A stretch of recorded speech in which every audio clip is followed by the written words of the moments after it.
Okay, so first we're gonna do everybody go around the table and introduce themselves. Okay, I'm Nick. I'm Olivia Travis. How's that, Taylor? Gabe Reaver. Austin Estes. Nathan Fritz. Sarah Tappan. Andrew Sims. I'm So- Chris Lane. Okay, we're reading this book called Monster, and this, in our book Monster, it features a crime scene of the murder of a store owner named Mr. Nesbitt. The first responders discuss fingerprinting, blood splattering, and take witness notes. As a police, are you seen as a first responder? Am I considered a first responder? Yes, I am. And what are some real-life procedures that police would have to do on a crime scene? Can you give an example of one of your cases? Okay. Let's see, on a crime scene, we would have to secure the scene, let's say a burglary, and make sure no one touches anything, everything stays where it's at. We would establish whether or not we could get evidence to get fingerprints, take photographs of the scene, interview, especially the person that, the victim, the person that reported it. When did they find it? How did they find it? What door they came in, whatnot. And then also try to gather more evidence of who else would have access to this area. Can we get their names and their phone numbers? We'd like to talk to them.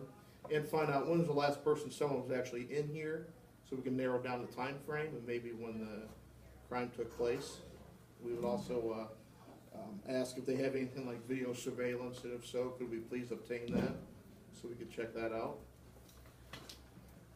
Okay, when you are in the crime scene, what questions would you ask the witnesses to get the truth out of them? Like, if you want the truth, what questions would you ask? I would ask them, first of all, what time were they at a particular time. In other words, I'd find out when was the last time someone saw this place prior to how it looks like right now, and then try to see, to get an alibi stating, okay, you said you left at 8. Is there anybody that you have an alibi to dictate that? In other words, they could be like, well, yeah, I got home and my children were home, or my husband was home. I said, oh, okay, do you mind if I ask them, talk to them and find out? Okay, if you think they are the person that had the crime, like, would you rearrange the question to, like, trick them to get you into a real answer? I would try to catch them, what we call catch them like in a lie. Right. If they said they were, they left at 8 o'clock, and I go and ask, obviously, probably not during that, I wouldn't know at that time that they're a suspect. Right. But after I found out that they actually didn't get home till about 9, and that's the last time someone saw them between that place and then, like, say, their family, Right. I'd say, where were you between 8 and 9 o'clock? And then if they said they went to a certain place or whatever, I'd go to that place and find out. Let's say if they went to Huck's to get something to drink or whatever, well, I'd go up to Huck's and ask them if I could check out their surveillance between 8 and 9 o'clock the night before. See if I see them walking in. Okay. So in our book, there are a lot of people at the store at the time. Detectives were one of the first responders there. So this is kind of asked before, but is it your job to be a first responder when it comes down to something like a murder? Yes. Alright.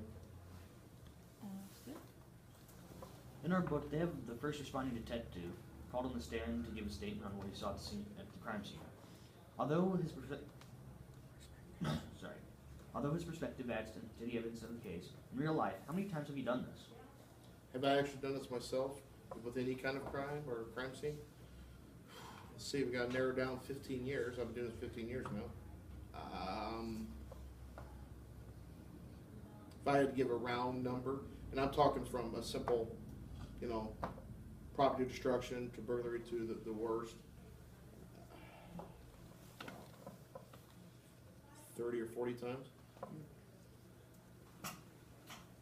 Okay, so within our book, the defending prosecutor uses pictures of the crime scene to show some witnesses, and she then talks a lot about what happened at the crime scene. So, what was one of the most influential cases you've been on? As far as the influential, as far as like one that really sticks out in my mind, is that what basically the question is? Yeah.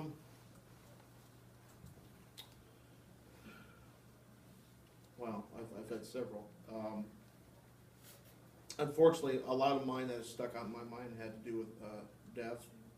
So, and deciding whether or not it was an accidental or intentional.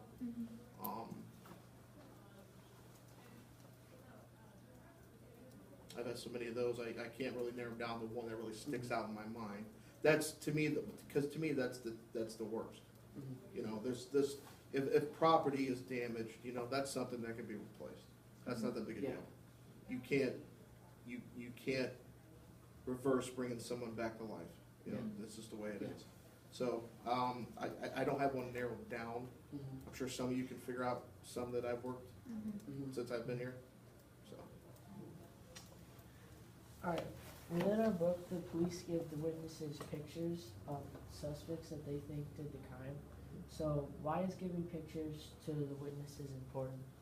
See if they recognize that person. Hey, have you ever seen this person come in here before? Have you ran across this person? And in what context did you run across them for? Were they a customer? Are they a friend? And if they, you know, if they've seen them coming here several times, or a certain place several times or wherever, how was their demeanor? I'd ask them, how was their demeanor? Why did they come in? Were they upset about something that happened here? And if so, I would, you know, go in, talk to that person. I understand you've been in here before. Right. How can you rely on witnesses to give you the information? Like, how can you know they're telling the truth? The only way I can tell if they're even really telling the truth, first of all, I let them know if they honestly had nothing to do with what happened, they got nothing to hide from. Why wouldn't you tell me the truth if you want to get this solved? Right. Sometimes a lot of people just don't want to get involved, even though they want to report it. I don't want to get involved, type of thing. But it's like, you know, if I don't have any witnesses, you have to present that to the jury, and if you don't have any decent witnesses to do it to, that's why I tried to get the person. Just, you know, you understand what good could come out of this if you know who did this. You know, we get this solved. We don't have to spend the time and the manpower and the money, and you know, let's get this done. This person, I tried to convince witnesses, if we don't catch the person that did this, they're going to do it again to somebody else, and you don't want that. In our book, the guards make fun of the prisoners and bet who will win the case. Is this normal or is this unprofessional? It's unprofessional. It's something that I don't think usually happens. I think they kind of do that in books in Hollywood to fill in the blank gaps of, you know, some stuff. But in real life, I hardly ever hear of anything like that. In our book, a store owner is shot and dies while the criminals steal 5 cigarette boxes. How would you respond to a crime like this using a K word? I'd respond there. I'd secure the scene. Automatically start asking for, obviously, I need more units than just me, you know, so start getting other police officers there. Get a CID unit there, which is Criminal Investigation Division, which we use either state police or McLean County a lot. Tapes, I'd say, hey, let me look at your surveillance. I want to see this person that came in. In the book, there's a trial for the murder of a store owner, and it goes on for many days. What is the longest and hardest case that you've been involved with? I've had a case,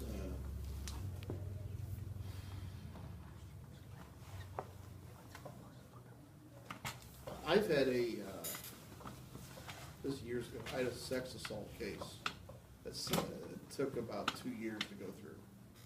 So it could take some time.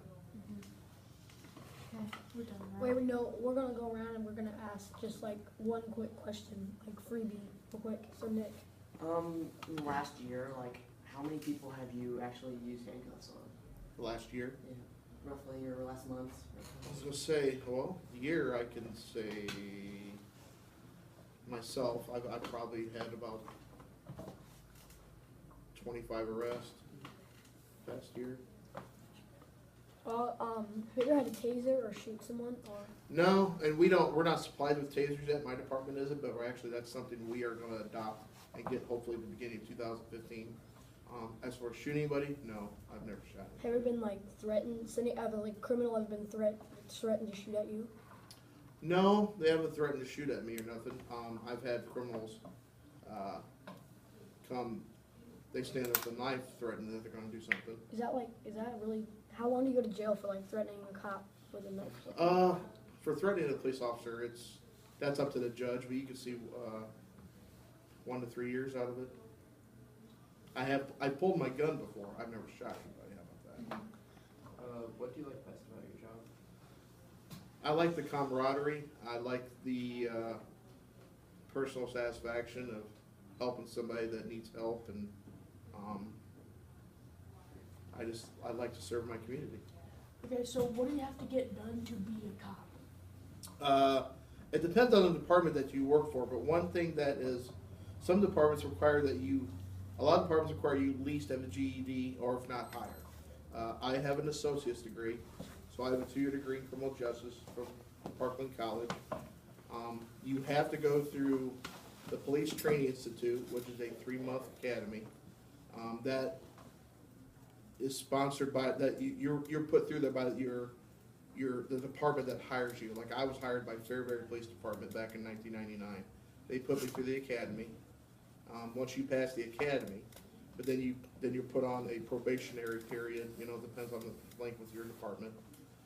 If you don't make it, a field training department, a field training course, which can last anywhere from 3 months to 6 months. As far as the process of getting on to be a police officer, it's quite a bit. You start with your application, your resume, any kind of, just any paperwork you can give to your potential employee. You got your psych eval, you got your physical requirements. I had to go through like 3 interviews. They were narrowing us down before I was hired. Let's put it that way. With Fairbury, with here, they narrowed the same thing. They narrowed me down to like 25 people or something like that. It's a physical job. It's a very mental job. Very time consuming. It's not a 9 to 5 job if you want that. Work at a bank or something, I guess. But your family has to understand. You have to have an understanding family that understands what you do, because you're not going to be at all your kids' activities. You're going to be working all hours of the night. I can get off, but I can be called back out at 3 in the morning, and it's happened. You have to enjoy what you're doing. But yeah, that's to narrow it down. I'm sorry, I Right. talked. It's a long process, but it's a rewarding process. What, in Oh. Sorry, you go. in like a year, about how many like calls or like cases would you respond to? In a year,